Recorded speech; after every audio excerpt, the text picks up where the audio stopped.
Gracias, señor presidente. Señor presidente del Gobierno, creo que hemos coincidido que en el 90%, 99% casi de su intervención en esta réplica, los temas principales.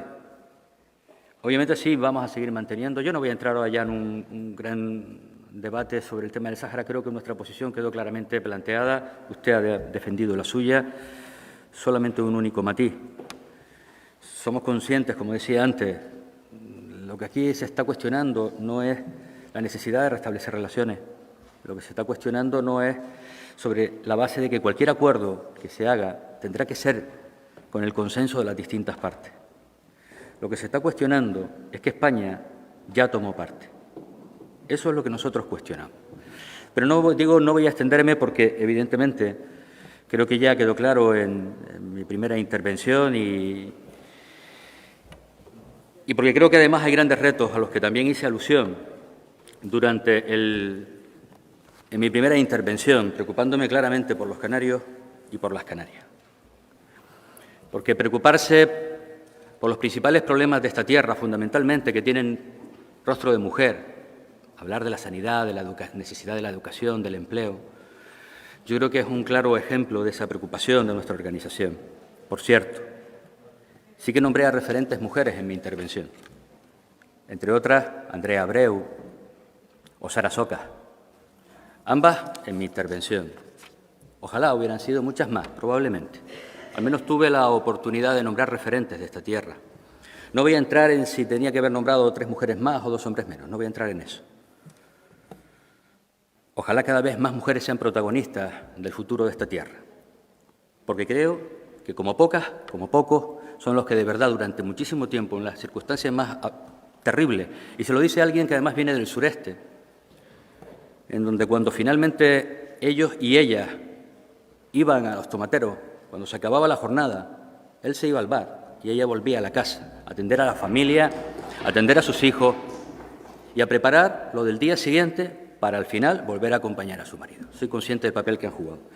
Pero no voy a entrar en esa cuestión. Cada uno, evidentemente, y soy capaz, por supuesto, de encajar en la manera en que nosotros trasladamos nuestra posición. Entiendo que el resto pues plantee sus posicionamientos y soy profundamente respetuoso con ellos. Creo que con respecto al Sáhara quedó clara en mi primera intervención. Pero yo quiero centrarme ahora en 3 elementos que son fundamentales en esta última parte. 3 elementos que son esenciales. 2 de ellos ya los nombré en mi primera intervención y uno lo dije cuando estaba hablando, que quizás no me iba a dar tiempo suficiente para hablar de ese proyecto de País Futuro. El primero, y es un llamamiento que hago al conjunto de los que aquí estamos, y es un llamamiento que hago al conjunto de la sociedad canaria, es seguir manteniendo la unidad. Da igual que tengamos diferencias, claro que vamos a tener diferencias, las tenemos entre los que formamos pacto del Gobierno, absolutamente legítimas, es más, nos enriquecen, pero seguir manteniendo la unidad. Yo le he escuchado muchas veces, señor Barragán, cuando dice, bueno, aunque a veces no nos cojan la mano, seguiremos perseverando. Yo le pido que siga perseverando, porque es imprescindible. Es imprescindible el papel de cada uno de los partidos, seamos más numerosos o menos, porque a veces también hacemos caso a lo que nos plantean. Y a veces, aunque a veces no se reconozca del todo, al final nos obligan también a tomar iniciativa, aunque no se reconozca. Por lo tanto, creo que es fundamental el papel de la unidad de esta Cámara, de la sociedad canaria, ante los grandes retos que vienen. Segundo elemento que para nosotros también es importante. Decía el presidente algo cuando hablaba de los contenidos, cuando hablaba un poco pues, de esos grandes referentes en materia cultural, en materia de nuestra historia, que debieran estar en el ámbito educativo. Creo que es una oportunidad que además la ley estatal nos brinda todo y la ley estatal establece la posibilidad de que las comunidades autónomas puedan desarrollar hasta un 40% de contenidos propios. Y creo que ese es uno de los grandes retos que desde el ámbito de Canarias tenemos que ser capaces de desarrollar, contenidos educativos autocentrados desde nuestra mirada. Es verdad que durante mucho tiempo, y obviamente son las calificaciones periferia, regiones ultraperiféricas, espacio atlántico, es decir, muchísimas denominaciones, y a veces nos olvidamos que tenemos nuestro propio espacio, que estamos en un lugar concreto y que debemos de ser protagonistas de nuestra propia historia. Y en el ámbito educativo ese elemento es esencial. Y una última cuestión para nosotros que es muy relevante y que tiene mucho que ver cuando hablamos del proyecto de futuro de Canarias. Lo decía ayer también el portavoz del Grupo Nacionalista Canario. Se ha hablado en esta Cámara y, de hecho, ya hay una propuesta consensuada para un estudio, una comisión de estudio. Y hablo del modelo demográfico en esta tierra. Miren, incluso haciéndolo excepcionalmente bien en todas las áreas, un territorio que en 20 años ha crecido en más de 500.000 personas,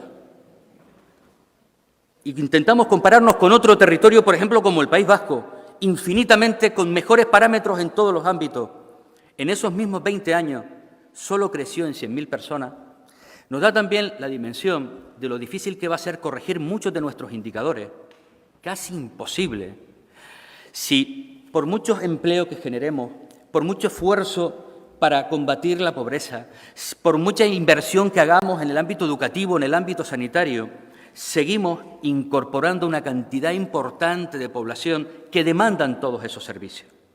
El modelo demográfico debe ser uno de los grandes elementos, cuando hablaba de proyecto de país, a colocar en el gran debate político, en el que tenemos que hacerlo con mucha serenidad, sin posiciones ya prefijadas, no desde aquí no cabe nadie, y no reduciéndolo exclusivamente a la llegada de personas, que también habría que buscar la fórmula, sino también a un modelo productivo, porque no es razonable ni creíble que intentemos convencer a algunos de que aquí 2.100.000 y pico son muchos y dentro de unos 4, 5, 10 años 2,5 millones será insostenible, mientras abogamos porque ahora, ojalá, bueno, pues poco a poco, digamos, nuestro sector turístico vaya avanzando y recuperemos cifras a lo mejor en las que nos movíamos hace poco, que eran 16 millones, y luego 18, y luego 25, y luego...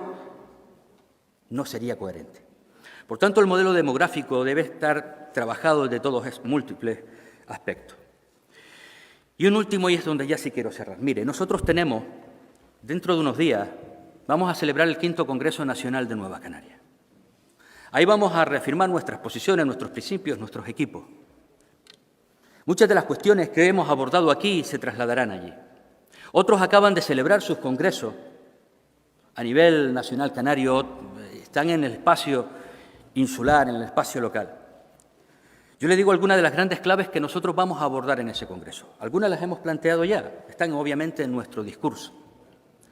Hablo de ese modelo demográfico, la apuesta por el cambio climático, la soberanía energética, la soberanía alimentaria como elementos esenciales, una política de derechos humanos claramente definida en el ámbito de las políticas migratorias, la necesidad de tener esa política propia, seguir avanzando en la lucha contra la pobreza, en ese gran colchón social, en todos los ámbitos, en la apuesta por nuestra cultura, por supuesto, papel central va a tener el pueblo saharaui en un momento como este también.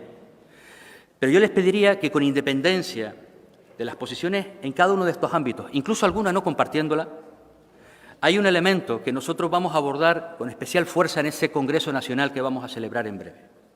Desde una visión canarista, progresista, pero me da igual que sea desde una visión con un enfoque mucho más estatal, me da exactamente lo mismo, más de izquierda o de derecha. Les pediría un posicionamiento común sobre un elemento que tenemos que trabajar de manera unida. Tenemos que ser capaces de convencer al conjunto de la sociedad canaria que algo que sí que no podemos permitirnos, porque nuestra sociedad nunca fue así, es permitir que los que día a día trabajan para enfrentarnos, sobre todo para enfrentar a los pobres contra los más pobres, los que la base de su existencia simplemente es el discurso del odio contra el otro y contra todo, de manera muy especial contra aquellos que tenemos singularidades, como las que tenemos, independientemente de que seamos nacionalistas o no, en la defensa de nuestros fueros, de nuestros derechos, lo cuestionan absolutamente todo. Por tanto, la lucha clara, decidida, el mensaje inequívoco al conjunto de la sociedad canaria de freno, de no permitirnos, de no tolerar que ese odio llegue a nuestras tierras. A día de hoy, ni una sola de las instituciones canarias tiene a un representante de la extrema derecha en sus filas, en sus instituciones y esperemos que con el trabajo conjunto podamos hacer que eso siga siendo así.